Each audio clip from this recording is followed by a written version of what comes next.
여러분, 하나님 나라로 들어가는 길이 우리 예수님께서 말씀하시기를 굉장히 좁고 험한 길이다라고 그렇게 말씀하셨습니다.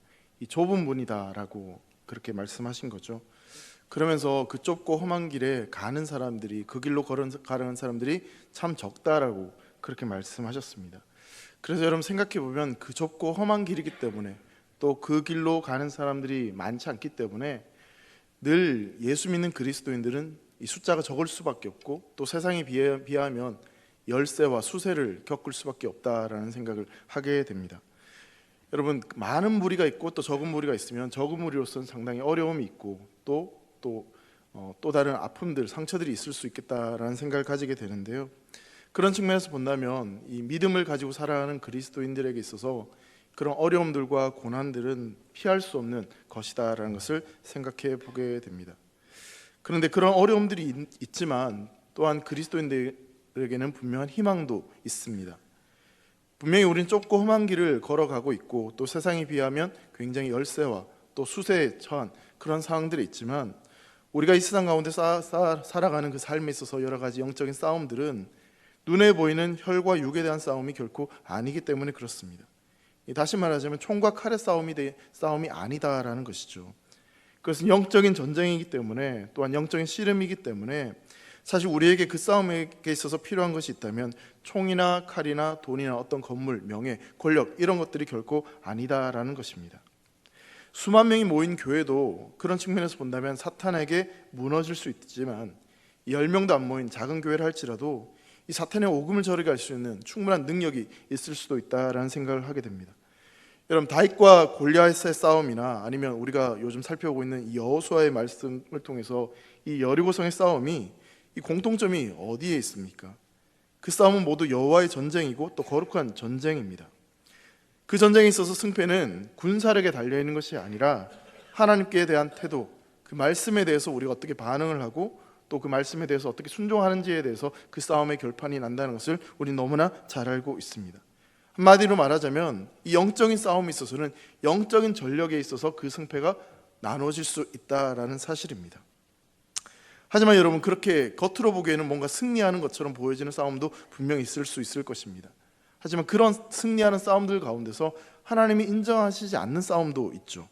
사무엘상 15장에 가면 이 사울이 아말렉을 쳐서 크게 승리를 하는 장면이 나옵니다.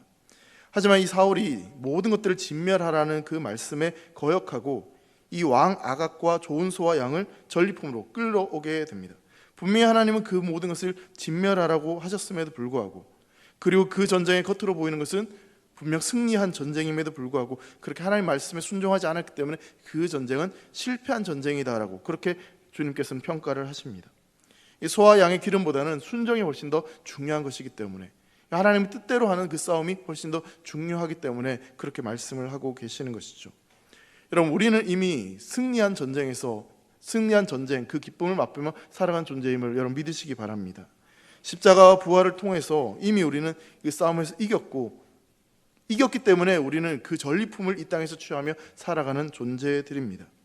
이미 승리자로 하나님 보좌 우편에서 이 세상을 다스리시는 그 예수 그리스도의 통치에 참여하며 또 그분의 주권을 인정하고 또 그분을 바라보며 살아가는 것이 바로 믿음의 성도들의 모습이고, 그것이 바로 신앙이다라고 말씀드릴 수 있습니다.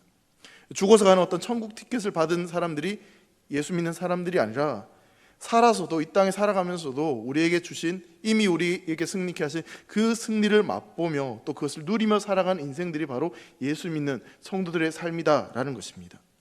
하지만 그것을 놓치며 살아가는 경우 우리는 너무나 많이 있는 것이죠. 여러분, 사도행전 말씀을 쭉 우리가 살펴보면 그렇게 승리의 기쁨과 승리의 소식들을 전하며 살아갔던 사도들의 모습들을 우리는 발견해 나갈 수 있습니다.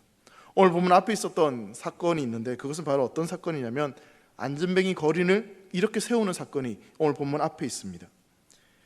평생 동안 무기력하게 피폐한 채 그렇게 살아갔던 이 안전뱅이 거린이 나사렛 예수, 그 승리하신 예수님의 이름으로 말미암아 일어나 걷게 되는 놀라운 사건이 일어나게 되는 것이죠. 근데 여러분, 참 안타깝게도 그렇게 놀라운 승리의 기쁨이 주어지는 사건이 있었음에도 불구하고 그 일로 인해서 이 베드로와 요한이 정말 억울한 일을 경험하게 됩니다. 여러분, 나면서부터 걷지 못하던 그 거린이, 안전뱅이가 한순간에 일어나는 놀라운 기적이 일어났습니다. 이 승리의 기쁨이, 승리의 소식이 그 사람에게 들려지게 된 것이죠. 예루살렘 공회를 비롯해서 그 어떤 누구도 부인할 수 없는 놀라운 사건이 일어나게 된 것입니다. 그 일로 솔로몬 행각에 모인 사람들에게 베드로와 요한은 복음을 전하게 되었고, 그날 5천 명의 성인 남자들이 그렇게 회심하는, 예수님을 믿게 되는 놀라운 일들이 일어났습니다. 근데 참 안타깝게도 그 일 때문에 이들이 감옥에 갇히게 됩니다. 그리고 사내들인 공회에 끌려가서 재판까지 받게 되죠. 여러분, 이들이 행한 일은 그 누구도 부인할 수 없는 놀라운 사건이었고, 그리고 나쁜 일이 아니라 좋은 일입니다. 착한 일입니다. 귀한 일입니다. 근데 그렇게 착하고 놀라운 기적과 같은 일을 행했는데, 근데 그것 때문에 오히려 미움을 받게 되는 것이죠. 자, 그렇게 옥에 갇힌 베드로와 요한이 어떻게 합니까? 왜 죄 없는 우리를 옥에 가두는 겁니까? 그렇게 항의하거나 따지는 것이 결코 아니었죠. 당신들 이런 기적 본 적 있어? 내가 그 기적을 일으킨 사람인데 어떻게 나를 이렇게 대접할 수 있어? 그렇게 따지고 든 것도 결코 아니었었죠. 그렇다면 이 베드로와 요한이 어떻게 반응을 합니까? 그들이 한 것은 단 한 가지, 예수님의 죽음과 부활, 그리고 복음만을 오직 증거할 뿐이었습니다. 주눅들거나 두려워하지도 않았고 담대히 그 복음을 선포합니다. 결국 사내들인 공회의 이 재판관들이 이 사도들이 이렇게 당당하게 외치는 이 복음, 그 메시지를 듣고 도무지 반박할 거리를 찾아내지 못합니다. 그리고 그들이 할 수 있는 거라곤 그 사도들에게 앞으로 너희 예수님 전하지 마, 부활 전하지 마, 말씀 가르치지 마, 그렇게 잔뜩 협박을 하고 그냥 그들을 위협해서 놓아줄 뿐이었죠.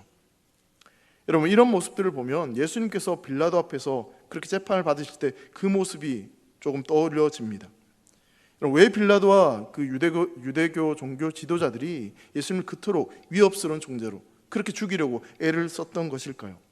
예수님 뭔가 칼을 들고 반란을 일으키려고 했던 것도 아니고 군대를 조직한 것도 결코 아니었는데 왜 그렇게 예수님을 죽이려고 이들이 안달을 냈던 것일까요? 그것은 바로 예수님께서 선포하신 것이 너희들보다 더 높은 권세가 있고 주권자가 있다는 것을 선포하셨기 때문에 그렇습니다.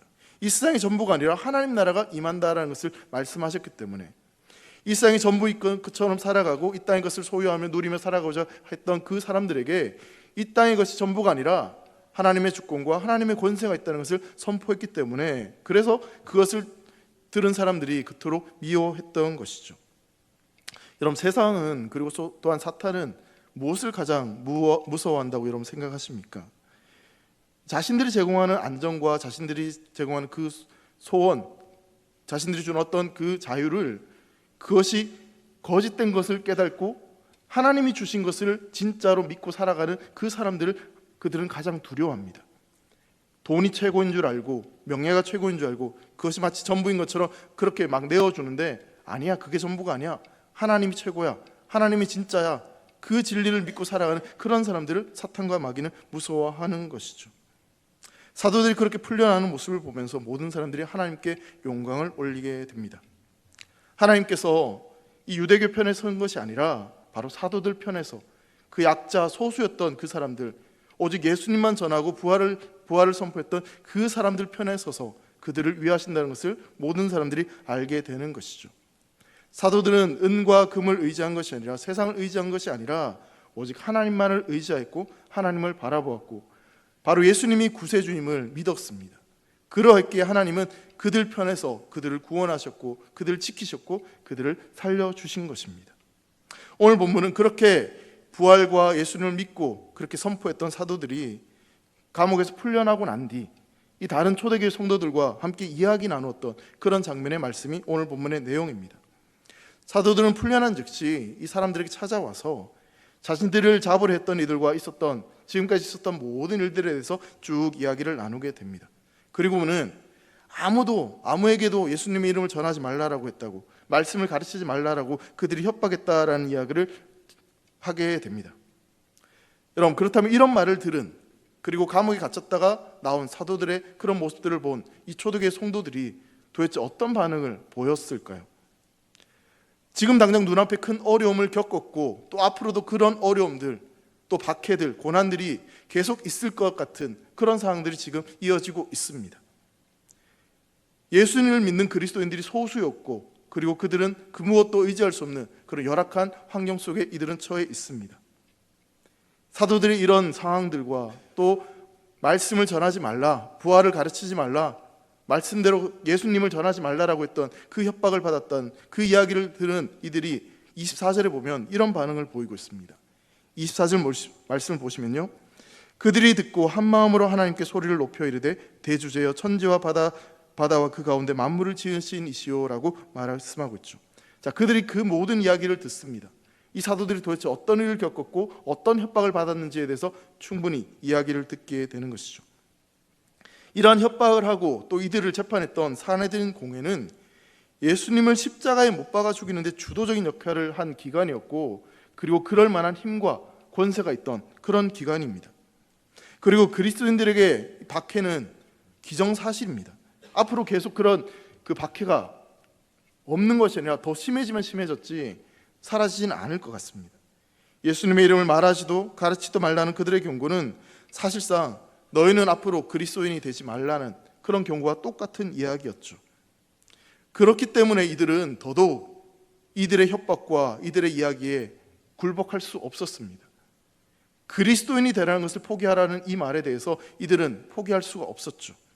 자, 그런데 그것을 포기할 수 없고 끝까지 그 신앙을 지켰음에도 불구하고 4장 이후의 내용들을 쭉 보시면요, 그렇게 그리스도인이라는 정체성을 가지고 살아갔던 이들이 수없이 많은 고난과 어려움들을 겪게 되는 것을 보게 됩니다. 여러분, 사도행전 4장에서는 그래도 경고하고 협박만 합니다. 근데 5장에 가면 어떤 일이 벌어지냐면 채찍질 당하고 그렇게 감옥에 갇히고 석방당하는 일들이 벌어져요. 그리고 7장에 가면 스데반 집사님이 돌에 맞아 순교하는 장면이 나오게 됩니다. 그리고 8장에 가면 큰 박해가 일어나서 결국 예루살렘 교회가 굉장히 큰 어려움에 처하게 되고 흩어지게 되는 그런 일이 발생하게 됩니다. 각 집에까지 막 쳐들어가 가지고 예수 믿는 사람들을 막 잡아가두는 그런 일들이, 박해가 일어나게 되는 거죠. 그리고 쭉 이어지다가 12장에 가면요, 급기야 요한의 형제 야고보, 그리고 예수님과 늘 함께 다녔던 3명의 핵심 제자 가운데 이 야고보, 그 중에 한 명인 야고보가 칼로 죽임을 당하는 그런 일이 벌어지게 됩니다. 그러니까 날이 갈수록 이 예수님을 믿는 이 그리스도인들에 대해서 이 박해가 점점 더 심해진다는 것을 보게 되는 것이죠.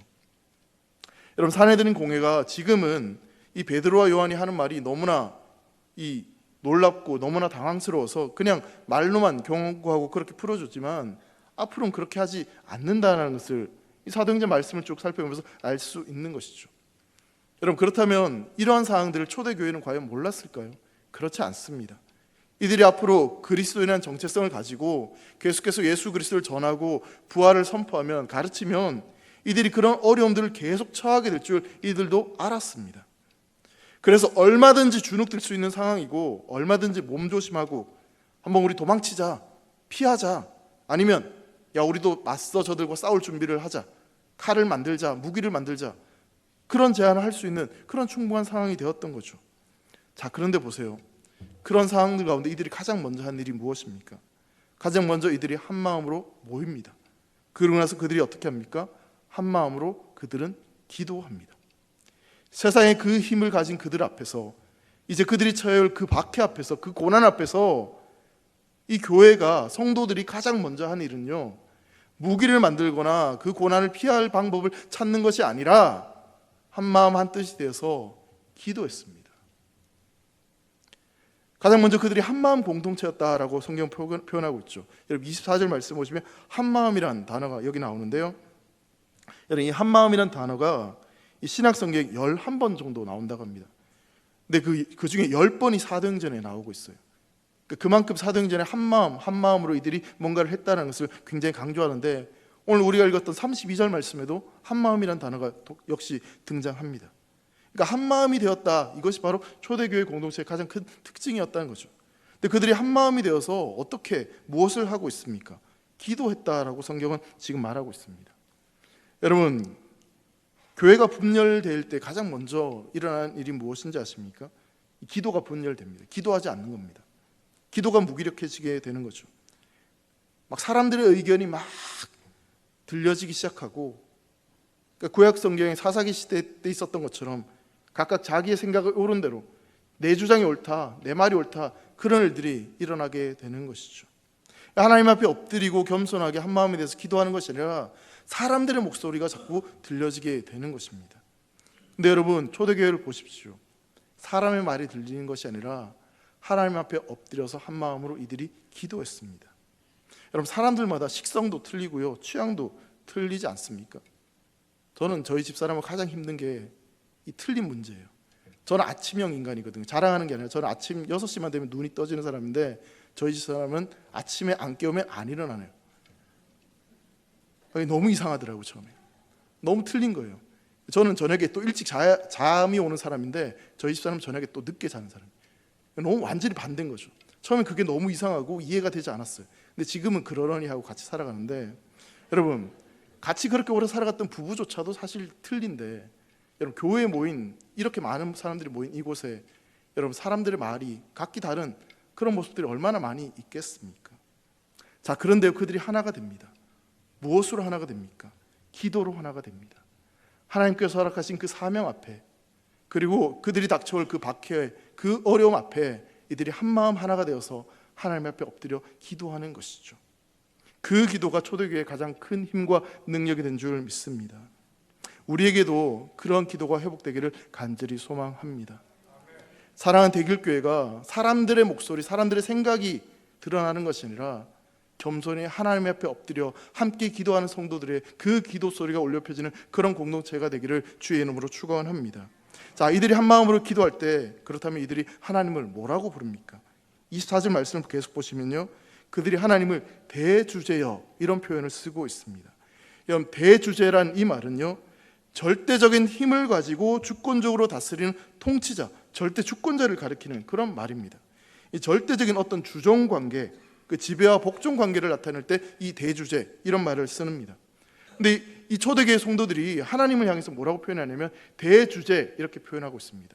우리의 통치자, 우리의 주인, 우리의 왕, 지금 이렇게 부르고 있는 것이죠. 대주제라고 하나님을 호칭하는 것은 지금 이들이 자신들에게 처해 있는 이 상황들을 어떻게 생각하고 또 이 일을 어떻게 처리할지에 대한 그 자세에 대한 이야기를 보여주고 있습니다. 여러분, 지금 이들은요, 사내들인 공회보다, 그리고 저 성전 권력자들보다, 자기를 위협하는 그 권력자들보다 하나님이 더 크시고 더 위대하시고 그 하나님만이 우리를 지키실 수 있는 통치자, 주권자이심을 분명하게 고백하고 있는 것입니다. 눈에 보이진 않지만, 잡히진 않지만 그 하나님이 우리의 통치자이시며 우리의 주권자이심을 분명히 선포를 하고 있는 것이죠. 눈에 위협하는 그 위협스러운 그 세력들이 이 세상을 다스리고 주관하고 우리를 위협하는 그런 자들이 아니라 하나님이 우리의 진정한 통치자라는 것을 고백하고 있는 것입니다. 그러면서 그 대주제, 그 하나님이 어떤 분이라고 고백하고 있습니까? 천지와 바다와 그 가운데 만물을 지으신이라고 고백을 하고 있습니다. 대주제, 천지를 창조하신 그 하나님, 그러하기에 여러분, 이 초대교회 성도들이 그분이시기에, 그 하나님 창조주시기에 그분 앞에 나아가 기도하는 것이 이들이 할 수 있는 최선이라는 것을 지금 우리에게 보여주고 있는 것이죠. 여러분, 박해를 받고 있는 이 사도들, 앞으로 처할 그 고난과 그 어려움들이 눈앞에 처해 있는 이 사도들이 가장 의지하는 것은요, 대주제, 창조주 그 하나님을 의지하고 있습니다.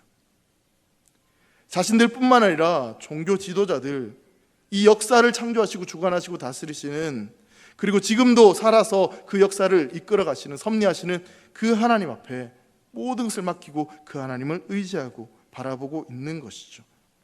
그 어떤 상황도 대주제이신 하나님의 뜻 안에 있는 것이고, 그 어떤 상황도 대주제이신 하나님을 막을 수 없고, 결국은 천지를 창조하신 그 하나님의 뜻대로, 하나님의 섭리하심대로 모든 것이 합력하여 선한 일이 이루어질 것이라는 믿음이 있었기에 지금 그 하나님 앞에 나아가 그 하나님을 찾고 부르짖고 기도하고 있는 것입니다. 사랑하는 성도 여러분, 하나님이 세우신, 피 흘려 세우신 교회는요, 대주제이신 하나님의 보호 아래 있음을 믿으시기 바랍니다. 하나님께서 부르시고 택하신 하나님의 백성들은 대주제이신, 창조주신 그 하나님의 보호 안에, 그 품 안에 안겨 있다는 사실을 꼭 믿으시기를 바랍니다. 따라서 여러분, 세상이 아무리 박해를 당하고 아무리 어려움을 당한다 할지라도, 택한 하나님의 백성들이 고난 가운데 있다 할지라도, 어떠한 공격이 있다 할지라도, 여러분, 창조주 하나님이 우리와 함께 하시고 우리를 지키시고 보호하시기에 우리는 안전한 줄 믿으시기 바랍니다. 계속해서 여러분 27절과 28절 말씀을 보시면요, 다윗이 시편 2편에서 말씀한 대로 이 권세자들, 헤롯과 빌라도와 유대교 지도자들, 이 권력자들이 예수님을 거스렸지만 결국 그 모든 것이 하나님께서 계획하신 그 계획하심과 인도하심이었다라는 것을 성경은 말하고 있습니다. 27절과 28절을 제가 한번 읽겠습니다. 과연 헤롯과 본디오 빌라도는 이방인과 이스라엘 백성과 합사하여 하나님께서 기름 부으신 거룩한 종 예수를 거슬러 하나님의 권능과 뜻대로 이루려고 예정하신 그것을 행하려고 이 성에 모였나이다 라고 말씀합니다. 헤롯과 본디오 빌라도가 예수님을 십자가에 못 박아 죽입니다. 그들은, 세상의 권력은 예수님과 그 하나님의 뜻을 거스르려고 했습니다. 여러분, 그런데요, 교회는 어떤 곳이냐면 그리하여 세상 권력을 통해서도 결국 하나님의 뜻을 이룬다는 것을 믿는 곳이 바로 교회입니다.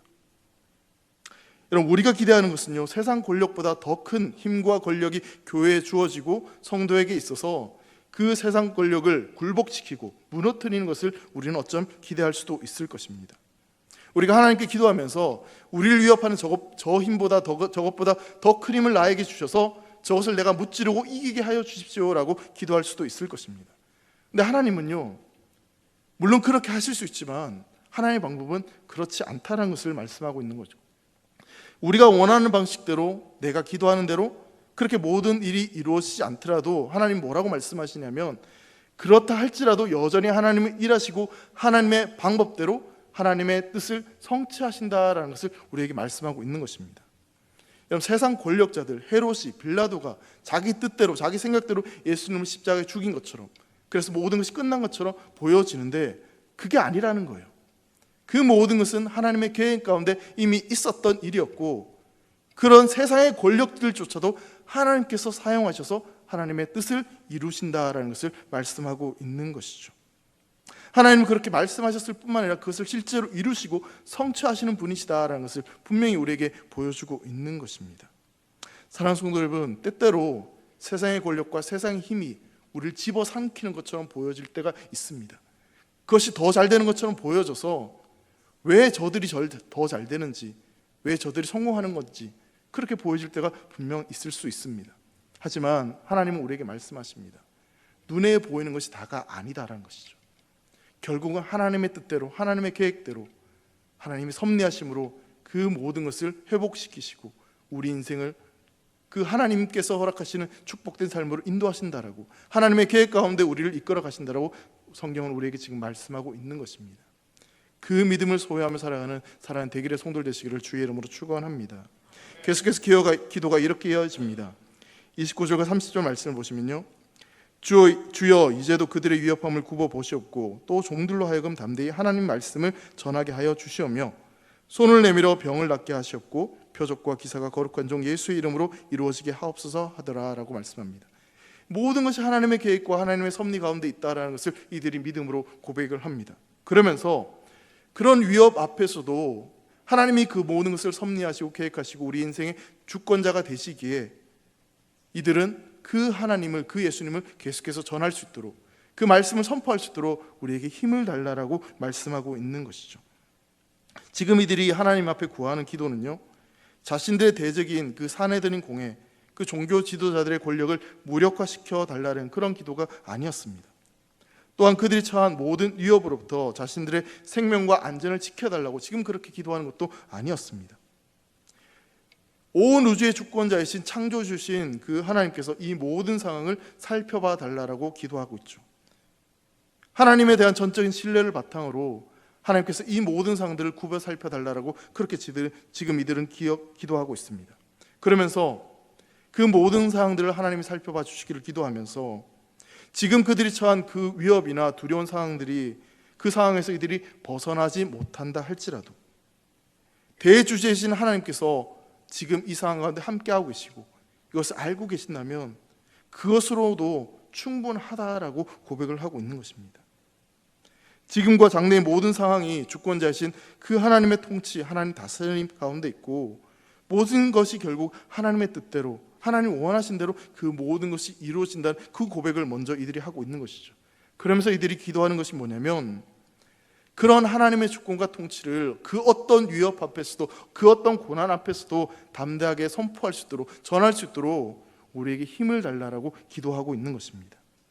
대주제이신 그 하나님 앞에, 우리의 통치자이신 그 하나님 앞에 종으로서 그 말씀 앞에 전적으로 순종할 수 있도록, 그리고 그 예수님의 말씀을, 부활을 그 어떤 고난 가운데서도 담대히 전할 수 있도록 그 힘을 달라라고 지금 기도하고 있는 것입니다. 여러분, 종들에게 있어서 가장 중요한 것이 무엇이겠습니까? 그것은 바로 주인에게서 받은 그 사명을 끝까지 감당하는 겁니다. 지금 사도들이 그 기도를 하고 있는 겁니다. 대주제이신 그 주인이신 그 종의 명령을 끝까지 수행할 수 있도록, 그 사명을 끝까지 감당할 수 있도록 은혜를 내려달라고 기도를 하고 있는 것이죠. 핍박이 심해지더라도, 더 큰 어려움이 있더라도 위축되지 않고 더 담대하게 그 말씀을 선포할 수 있는 그런 담대함을 달라라고 이들이 지금 기도하고 있는 겁니다. 그러면서 이어지는 기도는 주의 이름으로 기적과 표적이 나타나게 해달라고 또한 기도하고 있습니다. 자신들이 지금 전하는, 자신들이 선포하는 그 말씀이 진짜 진리라는 것을 세상 가운데 증명할 수 있는 표적을 보여달라고, 그런 일들이 일어나게 해달라고 기도를 하고 있는 것이죠. 여러분, 지금 이들이 기적과 표적을 보여달라는 이유가 어디에 있습니까? 내 이름이 드러나고 내가 이런 능력이 있다는 것을 자랑하기 위해서, 그래서 기적과 표적을 보여달라는 게 아니에요. 말씀이 진리이고 진짜 예수님이 구원자이심을 세상이 알 수 있도록 세상 가운데 그런 기적과 표적이 나타나게 해달라고 그렇게 지금 기도하고 있는 것이죠. 복음이 전해지는 것보다 실제로 그 복음이 진리임을 증명할 수 있는 그런 기적이, 그런 표적이 드러날 수 있게 해달라고 그렇게 기도하고 있는 겁니다. 여러분, 그렇게 기도했을 때 그 기도가 어떻게 응답된지 아십니까? 여러분, 오늘 보면 33절 말씀을 보세요. 33절 말씀을 보시면요, 사도들이 예수님의 부활을 계속해서 그걸 진리의 말씀을 선포합니다. 그랬더니 사도들이 큰 권능으로 주 예수의 부활을 증언하니 무리가 뭘 얻습니까? 큰 은혜를 받았다라고 말씀하고 있죠. 그런 기적과 표적이 나타나게 실제로 기도했더니 하나님께서 그 기도에 응답하여 주신 겁니다. 그래서 큰 권능과 큰 은혜가 나타났다라고 성경은 우리에게 말하고 있는 것입니다. 자신들이 그 사명을 감당할 수 있도록, 그 위협 앞에서 두려움 없이 담대하게 그 예수님과 그 부활을 선포할 수 있도록, 전할 수 있도록, 예수님의 이름을 전할 수 있도록 그렇게 힘을 달라라고, 또 그것이 진짜임을 세상 가운데 증명될 수 있는 기적과 표적을 보여달라라고 이들은 지금 기도하고 있습니다. 여러분, 지금 사도들 그리고 초대 교회 공동체가 기도하는 그 최종 목적이 어디에 있습니까? 자신들의 영달, 입신양면, 자신들의 성공, 거기에 있지 않습니다. 만약 자신들의 성공이 이들의 목적이었고 바람이었다면 32절 이하에 나오는 초대교회 공동체가 서로 자기의 물건들을 나누고 서로 섬기고 사랑하는 그런 모습들이 성경에 기록되지 않았을 것입니다. 서로 통용하고 서로 나누는 모습들이 어떻게 일어나겠습니까? 자기의 유익을 위해서 그렇게 살아가는데 어떻게 그런 일이 일어나겠습니까? 초대교회의 목표는, 그들이 바랬던 것은 그것이 아니었어요. 오직 주님의 말씀이, 그리스도의 복음이 세상 가운데 선포되어지고 그것이 진리라는 것을 세상 모든 사람들이 알기를, 그런 마음들이 이들에게는 가득 차 있었다는 것입니다. 자, 그렇게 기도했을 때 여러분 어떤 일이 일어나는지 보십시오. 31절 말씀, 31절 말씀 같이 읽겠습니다. 시작. 빌기를 다음에 모인 곳이 진동하더니 무리가 다 성령이 충만하여 담대히 하나님의 말씀을 전하리라. 그렇게 하나님의 복음을 전할 수 있는 담대함을 달라고 기도하고, 표적과 기적이 일어나게 해달라고, 그 진리의 말씀 진짜임을 세상 사람들이 알게 해달라고 기도할 때, 빌기를 다했다, 기도를 마쳤을 때죠. 그 자리에 어떤 일이 일어납니까? 모인 곳이 진동하더니, 기도가 마치는 동시에 그들이 모였던 그곳에 놀라운 일이 벌어졌습니다. 지진이 일어난 것이죠. 진동하다. 여러분, 이 말은요, 헬라어 원어로 보시면 바다의 큰 파도를 뜻하는 헬라어 명사에서 나온 단어입니다. 그 바다에서 큰 파도가 몰려오는 것 같은 그런 장면, 그런 상황들이 지금 이들이 기도를 마칠 때 일어났다라고 말하고 있는 거죠. 여러분, 땅이 진동하는 것은요, 성경에 기록된 내용들을 보면 하나님이 임재하실 때 나타나는 그런 현상들입니다. 이사야 6장 4절 말씀 보면 이 성전에 하나님이 임하시자 성전 터가 요동을 쳤다라고 그렇게 말씀하고 있는데요, 이같이 화답하는 자의 소리로 말미암아 문지방의 터가 요동하며 성전의 연기가 충만한지라라고 말씀하고 있죠. 여러분, 그리고 사도행전 2장에서도 이 바람과 불로 임하시는 성령이 이 땅을 흔들면서 그렇게 임하셨다라고 말씀합니다. 여러분, 그리고 사도행전 16장에도 똑같은 표현이 나오죠. 바울과 실라가 감옥에 갇혔습니다. 근데 그 감옥에서 찬양하고 기도했습니다. 그때 어떤 일이 벌어집니까? 16장 26절입니다. 이에 갑자기 큰 지진이 나서 옥토가 움직이고 문이 곧 다 열리며 모든 사람이 매인 것이 다 벗어진지라 라고 말씀하고 있어요. 성령이 임하신 거죠. 성령의 놀라운 능력, 그래서 이 땅의 모든 것들을 흔들어 놓는 그런 일들이 일어났다라는 것입니다. 땅이 흔들렸다라고 말씀합니다.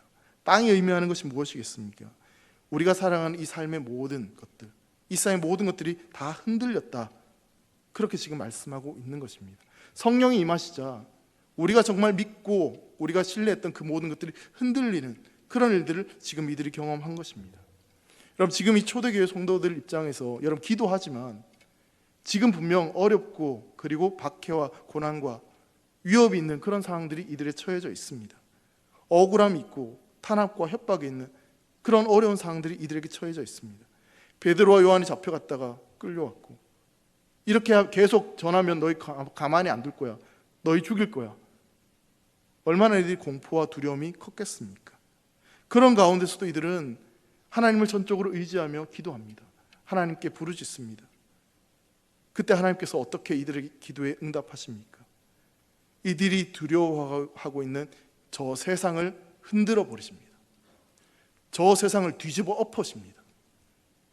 그래서 더 이상 그 세상이 두려운 것이 아니라 저 세상을 다스리시고 흔들어 버리시고 뒤집어 엎으실 수 있는 분이 바로 하나님이시라는 것을 이들에게 똑똑히 보여주시는 것이죠. 성령이 임하심으로 말미암아, 그 성령이 임하심으로 말미암아 그 모든 것이 뒤집어 엎어지고 그 모든 것이 새롭게 된다는 것을 분명히 보여주고 계시는 겁니다.